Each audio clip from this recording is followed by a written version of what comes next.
In the heart of Bangladesh, deep within a quiet village surrounded by dense forests, there stood an old house that had been abandoned for decades. The villagers whispered that it was cursed. Strange lights flickered in its windows at night, and eerie laughter sometimes echoed through the trees. No one dared to go near it after sunset. One summer, a young man named Rafik moved to the village. He had been raised in the city and didn't believe in ghost stories. He had lost his job, and with little money left, he was looking for a cheap place to stay. When he heard that the old house was available for free, he took it without hesitation. The villagers warned him, "Beta, that house is not empty. There is something inside," said an elderly man, his voice low with fear. Rafik laughed. "Ghosts don't exist, Kaka. It's just an old house." That evening, he moved in. The house smelled of dust and mold. The wooden floor creaked under his feet, and the walls were covered in cobwebs. Old furniture sat abandoned, draped in white sheets. A large mirror stood in the hallway, its glass covered in grime. "Just needs some cleaning," Rafik muttered. As night fell, the silence of the village became unsettling. No cars, no honking, just the sounds of crickets and the occasional rustling of leaves. Rafik lay on his bed, scrolling through his phone. Tap, tap, tap. A soft tapping sound came from the ceiling. Rafik frowned. Maybe a rat. He ignored it. But then tap, tap, tap, dot, dot. The sound moved. It was coming from the corner of the room now. Rafik sat up. He turned on his flashlight and looked around, but there was nothing. The room was empty. Dot, dot. Shrugging, he lay down again and closed his eyes. A few minutes later, he felt a weight on his bed. It was as if someone had just sat down near his feet. His breath caught in his throat. Slowly, he reached for his flashlight and turned it on. There was nothing there, but the feeling of pressure on the bed remained. Then something brushed against his leg. Rafik jumped up, heart pounding. He turned on every light in the house. "It's just my imagination," he muttered to himself. "I'm tired." Eventually, he convinced himself to sleep. The next day, he told a few villagers about what had happened. They looked at him with concern. "You should leave," one woman said. But Rafik wasn't ready to give up. "It's just the wind or my mind playing tricks," he said.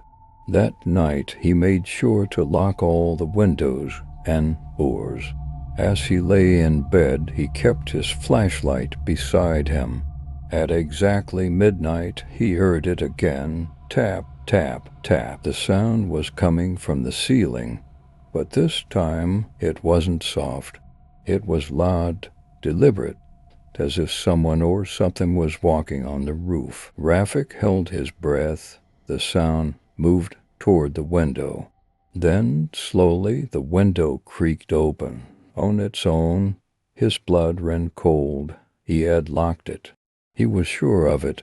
Then he saw it, a shadow. A tall, thin shadow standing outside the window.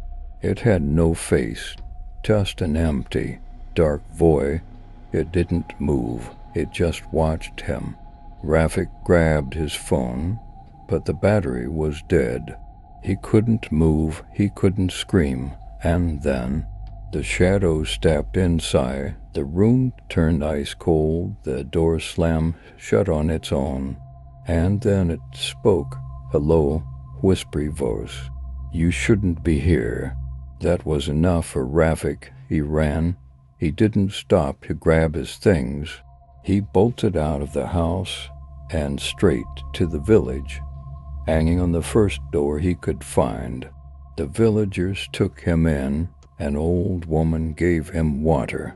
"I told you," she said. That house belongs to something else. The next morning, an elder of the village sat down with Rafik and told him the real story behind the house. Many years ago, the elder said, a man named Zubair lived there with his wife. He was a quiet man, but people said he practiced black magic. His wife often cried at night, but no one dared to intervene. One day, she vanished. Zubair told everyone she had left him, but the villagers suspected something far worse. A few weeks later, Zubair himself disappeared. The house has been abandoned ever since. Rafik shivered. So the spirit, is it her or him? No one knows, the elder replied. But every time someone tries to stay there, they don't last long. Despite his fear, Rafik wanted to retrieve his belongings. That afternoon, he and a few villagers returned to the house. The door creaked open. The air inside was ice cold.